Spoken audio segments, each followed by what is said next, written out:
नमस्कार, मानस Mishra only news nation में आप सभी का बहुत बहुत स्वागत करता हूँ। उपराष्ट्रपति चुनाव के आंकड़े आपके सामने दिखाने जा रहे हैं, जहां उपराष्ट्रपति चुनाव में लोकसभा और राज्यसभा दोनों के जो सांसद होते हैं वो वोटिंग करते हैं। अब बिना आपका वक्त गवाए उन आंकड़ों की तरफ लिए चलते हैं, जहां इंडिया अलायंस और एनडीए के एक एक उम्मीदवार के बीच में सीधी टक्कर थी।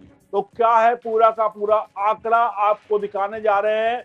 इस पूरे प्रकरण, इस पूरे आंकड़ों पर अपनी राय प्रतिक्रिया कमेंट बॉक्स में जरूर दीजिएगा।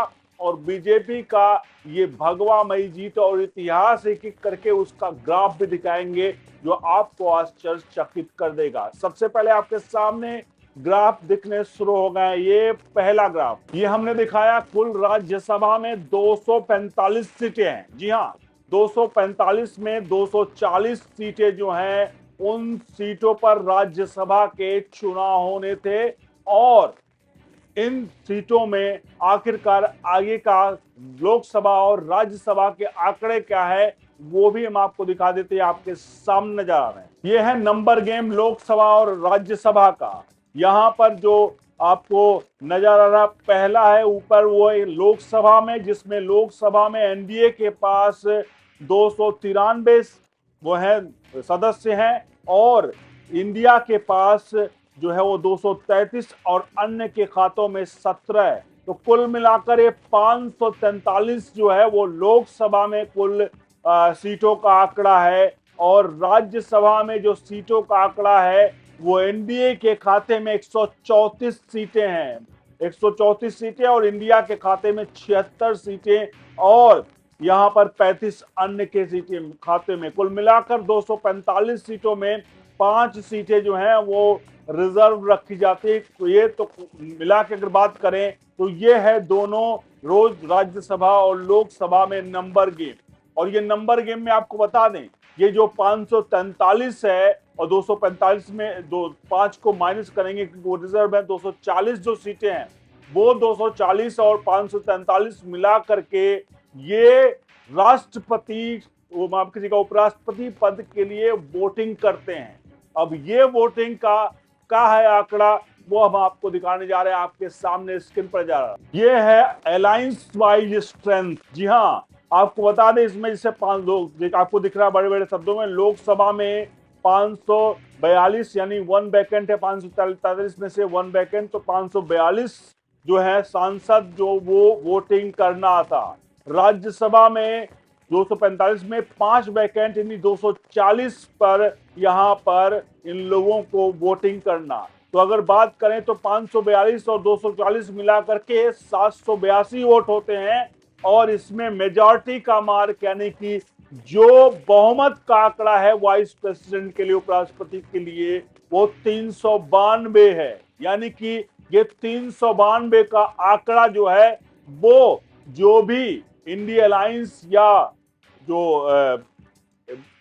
एनडीए का जो कैंडिडेट है वो इसको पा लेता तो उसका राष्ट्रपति उपराष्ट्रपति पर मोहर लगती। देखिए आपको आंकड़े के दिखाते हैं नीचे। आंकड़ों की बात करें तो ये आंकड़े आपके सामने नीचे है।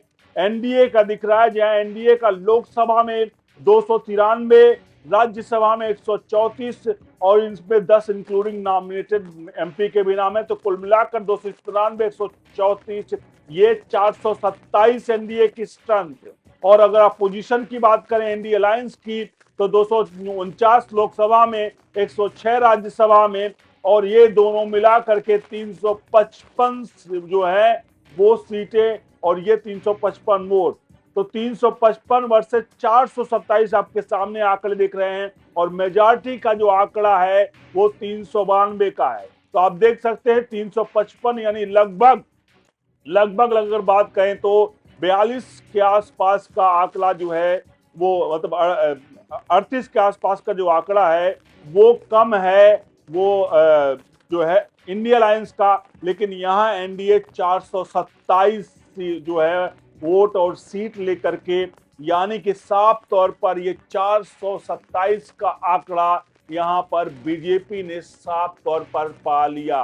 और ये है यानी कि राज्यसभा में और लोकसभा में जो उपराष्ट्रपति पद के चुनाव के लिए आखिरकार बीजेपी के कैंडिडेट का पूरी तरह से यहाँ पर मोहर आपके सामने में लगा है।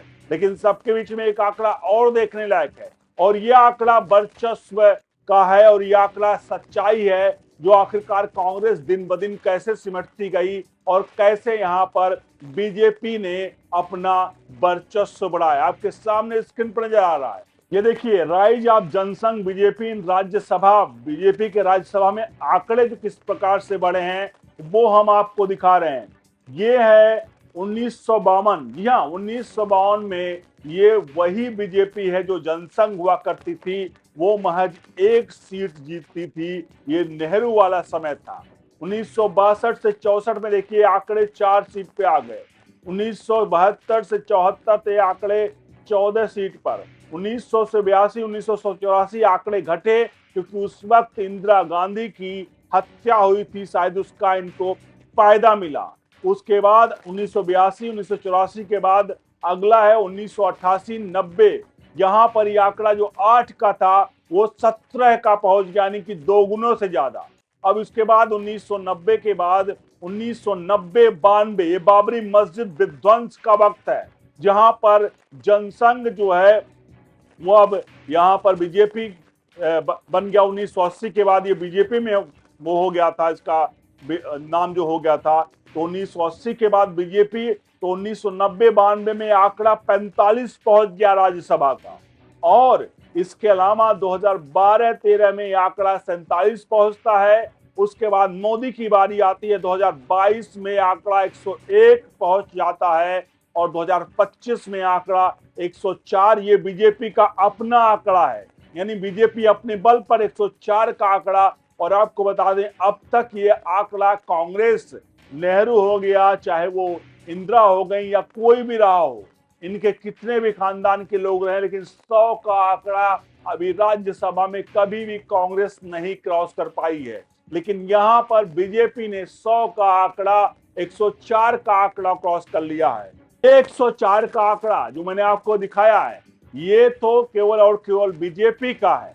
ये आंकड़ा 134 है राज्यसभा में एनडीए का, यानी कि पूर्ण बहुमत का जो आंकड़ा 121 का है राज्यसभा में, वो आंकड़ा 134 का यहाँ पर बीजेपी यानी एनडीए ने बीजेपी घटक दलों के साथ पा लिया है। और साफ तौर पर बीजेपी ने दोनों सदनों में, लोकसभा और राज्यसभा दोनों सदनों में अपना परचम लहराया है।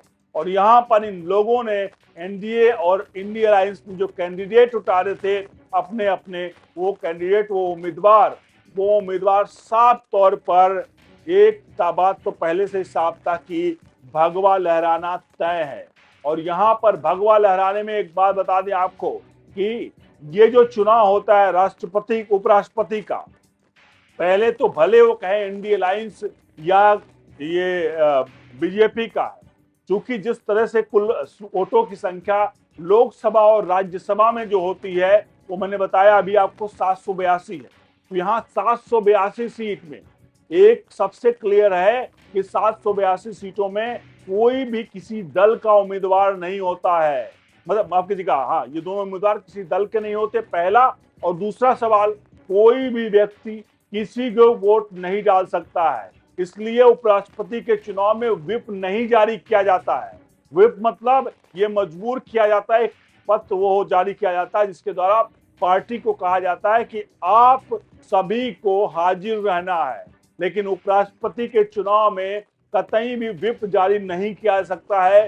कोई उम्मीदवार किसी को वोट कर सकता है, कोई उम्मीदवार अनुपस्थित रह सकता है, किसी को मन करता है उस वो वोटिंग से दूरी बना ले तो वो अनुपस्थित रह सकता है। यानी साफ तौर पर ये क्लियर है कि यहाँ पर किसी भी पार्टी को लेकर, भले ही वो जाहिर सी बात है दो उम्मीदवार है, दो पार्टियां हैं, तो एक एनडीए का एक इंडिया अलायंस का है, लेकिन जो हमारे संविधान में है वो उपराष्ट्रपति किसी दल के नाम पर चुनाव नहीं लड़ा जाता है। ये संवैधानिक पद है और संवैधानिक पद दल के नाते नहीं, एक व्यक्ति के नाते उस पद का चुनाव किया जाता है।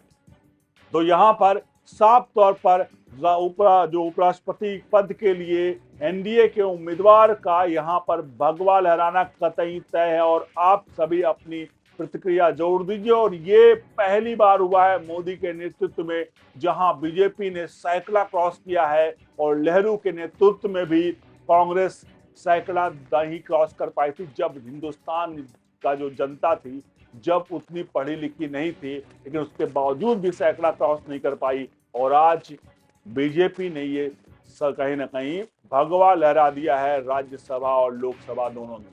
तो आपसे अनुरोध है वीडियो को लाइक शेयर जरूर करेगा, कमेंट बॉक्स में प्रतिक्रिया राय जरूर दीजिएगा। आगे कुछ प्रोडक्ट्स हैं, उनके ऐड हैं, वो प्रोडक्ट आप जरूर बाय करिए, उसके डिस्क्रिप्शन में लिंक है। आगे लोरियल शैम्पू का प्रोडक्ट का ऐड है, कुछ टी शर्ट्स के ऐड हैं, आप जाकर उसको बाय कर सकते हैं। और जितना हो सके इस वीडियो को अपने हित मित्रों तक पहुंचा दे। बने रहे ओनली न्यूज नेशन के साथ। बहुत बहुत धन्यवाद। घुंघराले बेकाबू बालों से परेशान है? पेश है लोरियल पेरिस लिस अनलिमिटेड शैम्पू, प्रोकैरेटिन से भरपूर। प्रोकैरेटिन और तेलों का मिश्रण आपके बालों को 72 घंटे तक चिकना और फ्रिज-फ्री रखता है। हर दिन सैलून जैसे चिकने बाल। लोरियल लिस अनलिमिटेड, क्योंकि आप इसके लायक हैं। इसका अनोखा फॉर्मूला बालों को गहराई से पोषण देता है, उलझन को कम करता है। लोरियल पेरिस, क्योंकि आप खास हैं। नीचे प्रोडक्ट लिंक से खरीदें और हमें आर्थिक सशक्त बनाएं।